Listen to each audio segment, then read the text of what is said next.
The best is yet to come.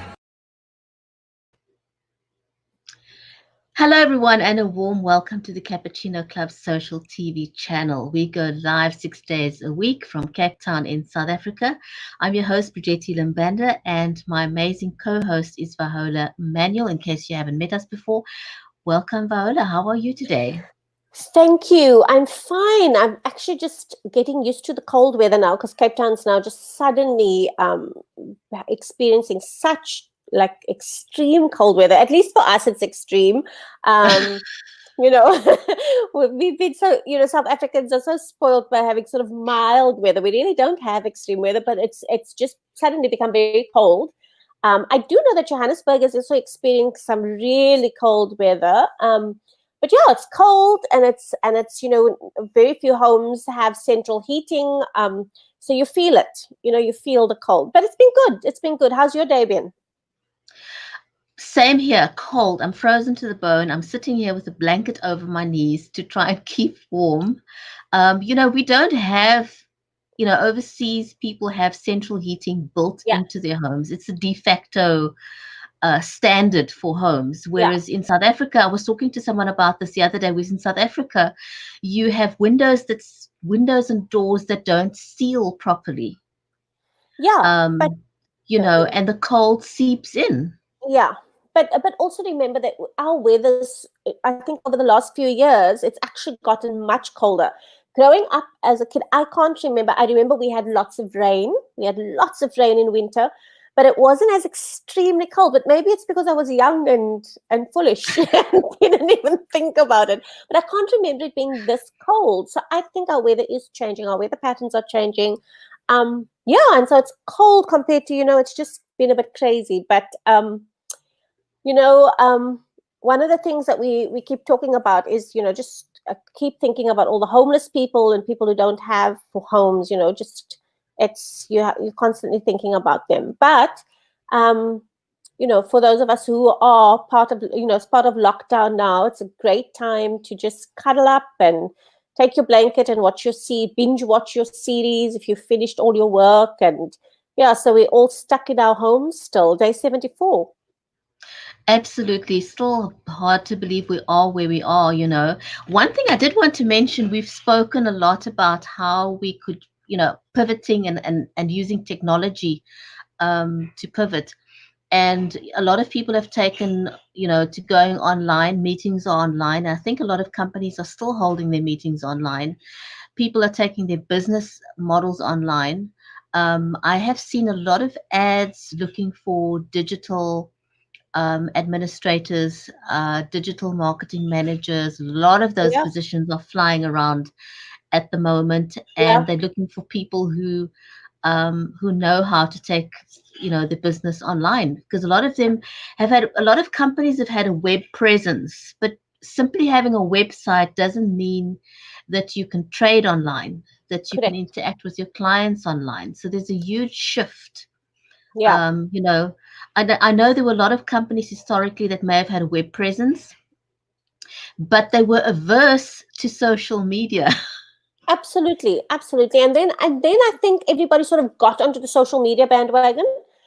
But now there's a whole different level of tech support and where technology is, of course, enabling your meetings. And so it's a whole different ball game. So I've also been seeing there's a major trend now looking for sort of digital managers. What's been interesting is that the version before of the Companies Act allowed you to postpone your AGM, for example.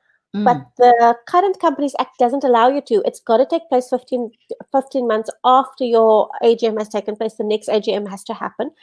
So one of the boards that I sit on, we had a discussion today on how we would actually manage an online AGM, because you also, I don't know if the feature is on Microsoft Teams or on Zoom, where you actually can get your participants to vote. So you need to have so that's what we're busy investigating now, which is the best technology to actually host an online AGM. So it's really, every single time we just continue to learn. It's such a steep learning curve for businesses, for CEOs, executive leadership, and boards around how to manage with all of this. But Yeah, I think, the tech companies are growing, they are booming at the moment. I don't know about Microsoft Teams, having the ability to vote, but I do know that Zoom does have the ability to Okay. do polls.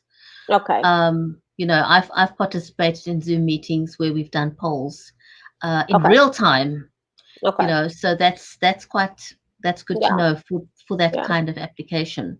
Yeah. Um, I was quite amazed. I must, talking about technology. For those of you who don't know, we're using a online product called StreamYard for the Cappuccino Club social TV shows. It's a browser-based software, and I think most of you who followed us can see the kind of things that you can do with this. You can have a fully branded show with guests. You can have up to 6 people on screen. You can show slides, photographs. You can play videos. You can engage with your clients. You can show their comments on screen. So there's a lot of scope within this software for you to be able to do a broadcast on behalf of your Mm. company. Um, the other thing that was noteworthy for me yesterday, and I still had to pinch myself. I couldn't believe it, but a notification popped up for me on Facebook that I did my first LinkedIn live broadcast a year ago. I mean, it feels like Wow. yesterday. I was like, that feels surreal, almost unbelievable that I've had access to LinkedIn Live for one whole year. I actually was the first person in Africa to receive access to LinkedIn Live. Do you know what that tells me? That we've been going at this for almost a year.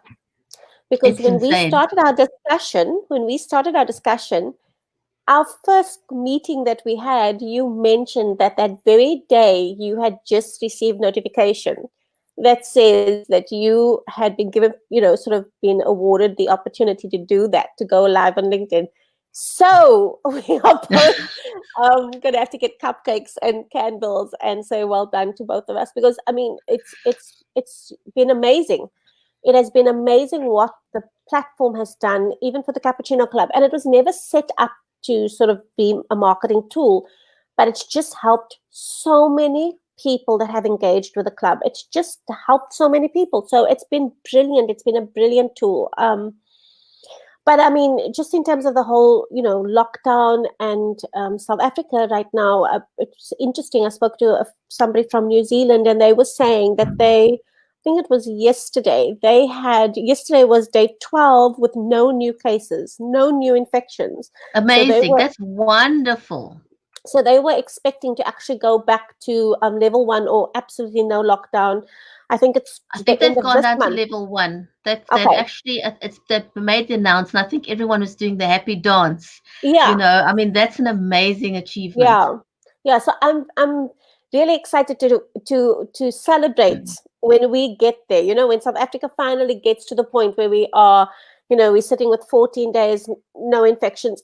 I don't know if that will happen for South Africa. I think it's really going to be a vaccination, a vaccine that's going to help us get out of this whole situation. I'm just not sure that I the think, level of social distancing is enough for us to be able to say that we would get to a day 14 without new infections. our situation is unique. Our economy, the structure of how we do things here. The before we started the show, we were talking about the lifting of the alcohol ban, for example. So last week, looking back at the week that was, last week on Monday, we shifted to level 3, which was opening up the economy a bit. And along with opening up the economy, meant that bottle stores for the first time were permitted to trade. We've Mm, been under strict lockdown, they weren't allowed to trade. And I yeah, think what a lot of people don't know is that, of what significance the bottle stores are in South Africa. yeah, Because one yeah, thing that people may not know is that our hospitals are kept busy significantly because of alcohol induced injuries.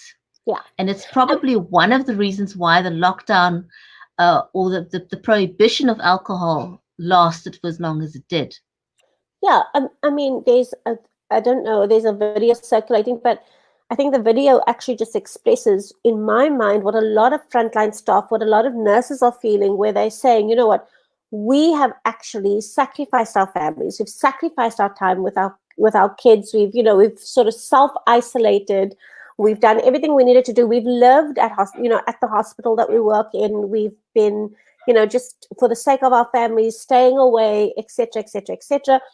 And the video goes on to say, she says that for such a long time, there was no, they used to get excited when somebody walked in for stitches because there was absolutely nothing, no kind of level of violent crime that you see. And as soon as level 3 was introduced and the alcohol ban was lifted, they went back to 4, 5, 6, 7, 8 stabbings a night, and she was just expressing the frustration of frontline workers saying, you know what, people didn't understand, they don't understand the level. And I think that's one of the things that Minister Windy, when he was still MEC of Economic Development, and he then brought in all those new the new liquor legislation where there were different times for selling liquor in the province and so on. And everybody was very upset about it, couldn't understand it. It is about the violence that goes together with people's alcohol abuse, the immense amount of loss of life, the amount that it costs the public and the taxpayer in terms of hospitals having to support all this, the treatment of people who are injured through violence associated with alcohol. It's crazy. And now you can see It's it. massive, massive, massive, massive. And the Yeah. problem is that already our ICU wards are full of COVID patients. Yes. Yes. And so you have these additional cases coming in that are alcohol related, and people now run the risk of not getting the surgery fast enough that they may need to get to save their lives because there's no space in the ICU. So this is a big Absolutely. thing. Absolutely. And of course, the Hospital of Hope, which is the 850 beds at the Cape Town Convention Centre, has now taken on their first 10 patients. I think 10 beds are full. Um, and apparently it's a completely paperless system. So you literally come in there and there's like very little sort of paper and admin to comply with. No visitors, but because of Wi-Fi, they've got a full suite of technology and support that technology requires. Patients are allowed to FaceTime with their families. So, and as I understand, it's just like beautifully decorated with all these little rainbows of hope that kids from across the Western Cape have drawn. So very excited that our facilities just now starting to be used. It's an amazing facility. It's top of the, sort of top Because of the otherwise range. it would have been empty otherwise. It Yeah, would have yeah. been wasted space. I think this is an example of just an entity that pivoted so well during the lockdown. Just amazing how well they coped and pivoted. Um, Yeah, so I'm quite excited about that. I think another thing that's been on everybody's minds at the moment is the schools and going back to school. I know that a lot of kids have gone back to school. I know a lot of parents have decided not to send their kids to school until they have an opportunity to assess how safe it is. But the Minister of Basic Education has said 95% of the schools were ready to go back, um, had all the support that they needed from the Department of Education.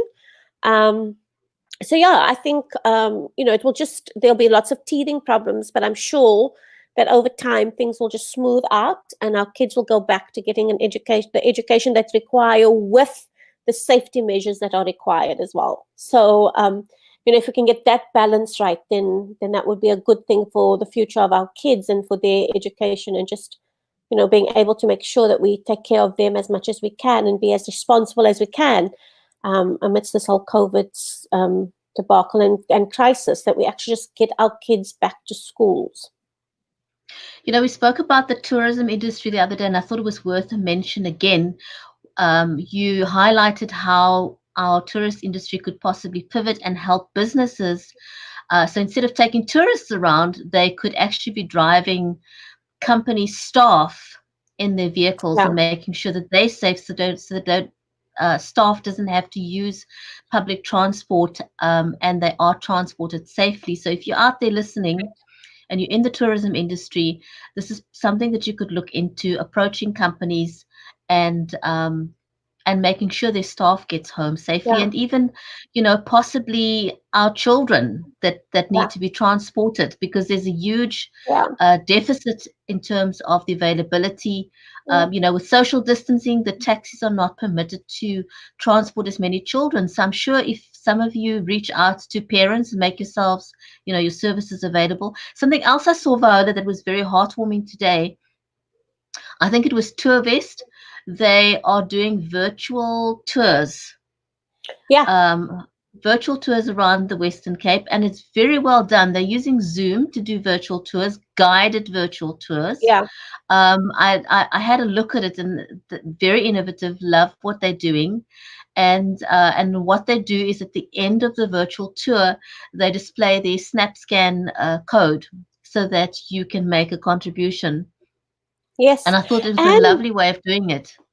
yeah, and the other thing that the tourism industry is doing, there's an international example. I'm not sure that we're doing it locally yet, but creating a video that makes you feel as if you are, it's sort of real time, that you're taking a walk along the sort of main walkways, so walks through the jungle, walks up mountains, and they've actually got the software that allows you to connect it to your exercise, your treadmill, and the treadmill then makes the adjustments in terms of, if you're walking up an incline, it looks like that, you feel like it, you're panting as if you're walking up the incline.